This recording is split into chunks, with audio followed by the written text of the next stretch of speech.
महावितरण 2024 ची जाहिरात आली आहे. ज्युनियर असिस्टंट टोटल पोस्ट आहे 468. फॉर्म भरण्याची प्रोसेस चालू झालेली आहे. मेजर मुलांचे प्रश्न आमच्यापर्यंत येत आहे की सर यासाठी जसं कॉमर्सचा विद्यार्थी फॉर्म भरू शकतो तर मग त्याच्याबरोबरच MSCIT ची खरंच गरज आहे का? मग MSCIT सर्टिफिकेट नसेल तर काय? MSCIT सर्टिफिकेट नसेल तर कोणते विद्यार्थी फॉर्म भरू शकतात, कोणते भरू शकत नाही, किंवा याला ऑप्शन काही आहे का? मागील जवळपास 4 ते 5 GR आहे. ते GR जर आपण एकदा अभ्यास केला तर तुम्हाला समजेल की तुम्हाला MSCIT ची गरज आहे की नाही. सो आपण त्या व्हिडिओकडे जाऊया. व्हिडिओकडे जाण्यापूर्वी जर तुम्ही महावितरण या पदासाठी तयारी करत असाल, जे पदाचं नाव आहे ज्युनियर असिस्टंट अकाउंटंट, सो त्याच्यासाठी इग्नाइट अकॅडमीकडनं आपण बॅच चालू केलेली आहे. अकाउंटची सेपरेट बॅच आहे ज्याचे की 50 प्रश्न त्याच्यावरती येणार आहे. प्रद्युम्न शास्त्री सरांची बॅच 1499 प्लस GST आहे आणि पूर्ण होल सिलेबसची एक बॅच असणार आहे ज्याच्यामध्ये मॅथ, रिझनिंग, मराठी पण कव्हर केलं जाणार आहे, जी 2499 प्लस GST ही रेकॉर्डेड बॅच तुम्हाला इग्नाइट अकॅडमीवरती अवेलेबल आहे. लगेच परचेस करू शकता ऍप डाउनलोड करून किंवा खाली दिलेल्या कॉन्टॅक्ट नंबरवरती कॉल करा. जाऊया आपल्या मुख्य मुद्द्याकडे. बघा, ही ऍड आली आहे. 468 जागांसाठीची फॉर्म भरण्याची प्रोसेस चालू आहे. हे सगळं तुम्हाला नोनच आहे. आता यामध्ये त्यांनी क्वालिफिकेशन हा जर बघितला, हा पॉईंट बघितला तर यामध्ये सांगितलंय BCom, BMS, BBA with MSCIT or its equivalent. हा एक शब्द आपल्याला महत्वाचा आहे. MSCIT ऑर इट्स इक्विव्हॅलंट विचारलाय. हे दोन्ही विचारलं. एक्सपिरियन्सची गरज आहे का? गरज नाहीये. आता बघा, त्यात नोट काय, 2 नंबरची नोट महत्वाची. 2 नंबरची नोट मध्ये त्यांनी काय सांगितलंय, तुमच्याकडे जर MSCITच नसेल, MSCITच पाहिजे असेल, MSCITची अर्हता प्राप्त असेल, दुसरं कोणतं चालणार. मग त्यात काय 4 पण टेन्शन आहे. Computer certificate more than 3 month. तुमच्याकडे रेकॉग्नाइज इन्स्टिट्यूटचं जर सर्टिफिकेट असेल कम्प्युटर शिकण्याचं, कोणतंही असू द्या, मग कम्प्युटरचा कोणताही कोर्स असू द्या, फक्त 3 महिन्याच्या पलीकडचा, 3 महिन्यापेक्षा जास्त असणारा कोर्स असेल तर तुम्हाला दुसरं काही असण्याची गरज नाही. हे असेल तरी फॉर्म भरू शकतात. दुसरं, प्रोफेशनल सर्टिफिकेट कोर्स. तुम्ही जर एखादा प्रोफेशनल काही कोर्स केला असेल, जसं की मी कोर्स केला होता एखादा सॉफ्टवेअरचा, एखाद्या नवीन टेक्नॉलॉजीचा अभ्यास केला होता मी, सर असं जर केला असेल जो कोर्स तुमचा 3 महिन्याच्या पलीकडचा असेल, प्रोफेशनल कोर्स, जसं की व्हिडिओ एडिटरचा कोर्स आहे, जसं की डिझायनरचा कोर्स आहे, 3 महिन्याच्या पलीकडचा असेल, ते सर्टिफिकेट तुमच्याकडे असेल, ज्याला आपण प्रोफेशनल कोर्स म्हणतो, तरी काही गरज नाही आहे. टॅलीचा जर कोर्स, जे MCOM चे विद्यार्थी असेल, तुम्ही BCom चे विद्यार्थी, कॉमर्स डिपार्टमेंट आहे, टॅलीचा कोर्स केला असेल आणि त्याचा सर्टिफिकेट असेल तरी तुम्हाला MSCIT ची गरज नाही आहे. आणि चौथं, डिग्री कोर्स मध्ये तुमच्याकडे जर कम्प्युटर हा विषय होता, तुम्ही BCom करताय, BCom ला कम्प्युटर विषय होता, BSc किंवा BCom, आता याला BComच लागणार आहे, तुमच्याकडे कम्प्युटर विषय जर तुम्हाला होता तर तुम्हाला MSCIT ची गरज नाही. आता हे त्यांनी सांगितलंय. अजून GR काय सांगतो ते बघूया आपण. बघा, एक जाहिरात तुम्हाला उदाहरणादाखल मी दाखवतोय. ही जाहिरात आहे ग्रामसेवक या पदासाठी, कंत्राटी ग्रामसेवक या पदाची 2023 ची जाहिरात आहे. त्या जाहिरातीमध्ये या ग्रामसेवक पदासाठी किंवा पशुधन पर्यवेक्षक या पदासाठी त्याला म्हणतो ना सेवा प्रवेश नियमावली असते, त्यामध्येच त्यांचं मेन्शन होतं की त्यांना कम्प्युटर अर्हता सर्टिफिकेट लागणारच होतं. सो इथे पण तोच मुद्दा आहे, या पदासाठी कम्प्युटर सर्टिफिकेट लागणारच आहे का, त्याबद्दल त्याने नोटिफिकेशन काही दिलेलं नाहीये. पण ह्या ऍडच्या अनुषंगाने मी तुम्हाला सांगू शकतो की कदाचित तुम्हाला सर्टिफिकेट लागणार आहे. पण कुणाला लागणार नाही, तो पण माझे मुद्दे सगळे नोट करा. जसं की पहिल्या स्लाइड तुम्हाला मी दाखवलं, 4 प्रकारचे विद्यार्थ्यांना MSCIT ची गरज नाही. आता ही जर ऍड बघितली तुम्ही, तर ह्या ऍड मध्ये त्यांनी काय सांगितलंय की पदासाठी शासन निर्णयाप्रमाणे नमूद केल्यानुसार संगणक माहिती तंत्रज्ञान विषयक परीक्षा उत्तीर्ण असणे आवश्यक आहे. हे त्यांचं झालं पहिलं वाक्य या पदासाठी. पण नंतर काय सांगितलं, या पदासाठी संगणक अर्हता परीक्षा उत्तीर्ण नसल्यास मग शासनाचा GR सांगितला 19/3/2003 चा, त्यांना 2 वर्षापर्यंत सवलत असते. पण ह्या पदासाठी मात्र ते काय आवश्यक आहे सांगितलंय.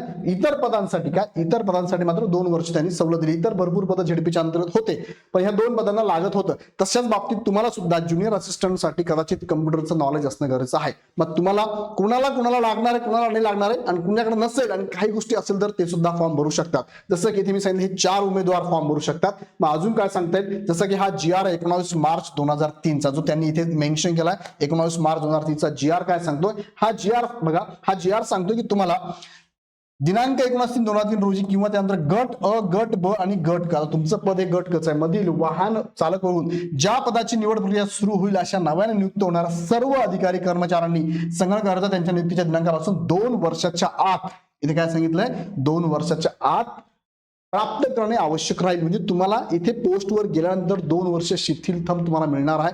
2 वर्षाच्या आत तुम्ही दिलं तरी चालणार आहे, असं GR सांगतोय.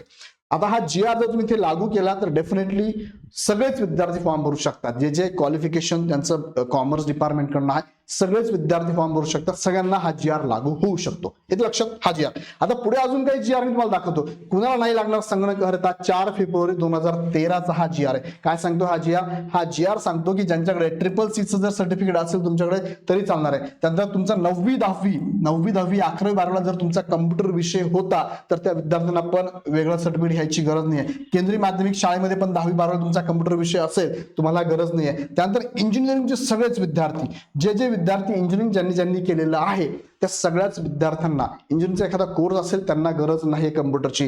त्याचबरोबर तुम्ही व्यवसाय शिक्षणाचे 86 प्रकारचे कोर्सेस आहे. 86 प्रकारचे कोर्सेस आहे. त्या जी आर मध्ये 86 प्रकारचे कोर्सेस सगळं टाकलेले आहे. हा तो जी आर मी टेलिग्रामला टाकतो. ते 86 प्रकारच्या कोर्सेस पैकी एखादा जरी कोर्स तुमचा झाला असेल तरी MSIT ची तुम्हाला गरज नाही. आता हे सगळं नोट करा मी काय सांगतो. ह्या उमेदवारांना MSIT ची गरज नाही. दुसरा हा जी आर आहे 8 जानेवारी 2018 चा. हा जी आर काय सांगतो बघा. हा जी आर सांगतोय आता 9वी आणि 10वी त्यांनी काढून टाकलं आणि त्यांनी काय सांगितलंय 10वीला आणि 12वीला तुमचा जर कम्प्युटर विषय असेल तर तुम्हाला सुद्धा MSIT ची गरज नाही. त्यानंतर पुढे हा जी आर आहे 16 जुलै 2018 चा. ज्यांचं टायपिंग झालेलं आहे basic course in computer typing Marathi English Hindi 30 शब्द प्रति मिनिट कालावधी 6 महिने 40 शब्द प्रति मिनिट कालावधी 6 महिने तर त्याही विद्यार्थ्यांना MSIT ची गरज नाही. त्यानंतर ह्या उमेदवारांना MSIT ची गरज नाही. टोटल आता सारांश 10वी 12वीला संगणक असेल लागणार नाही. डिग्री अभियांत्रिकी डिग्री किंवा पदवी डिप्लोमा पदवी झालं असेल गरज नाही. टायपिंग सर्टिफिकेट असेल तर गरज नाही. डिओडचे 86 कोर्सेस ज्यांचे झाले असेल त्यांना गरज नाही. अशा उमेदवारांना MSIT ची गरज नाहीये. तुमच्या डिग्री कोर्सेसला जरी तुमचा कम्प्युटर होता तरी तुम्हाला गरज नाही. अशा पद्धतीने ह्या उमेदवारांना MSIT ची गरज नाहीये. पण मार्च 2003 चा जी आर जर तुम्ही अप्लाय केला ह्या पोस्टसाठी तर तुम्हाला सिलेक्शन झाल्यानंतर 2 वर्ष शिथिलतम वेळ मिळतो. म्हणजे जर त्यांनी त्या ऍड मध्ये ह्या जी आरचा काहीच उल्लेख केला नाहीये. त्यांनी लागेल जर सांगितलंय जी आरचा उल्लेख जर केला असता तर निश्चितच आपण म्हटलं असतो की 100% तुम्हाला फॉर्म भरला चान्स आहे.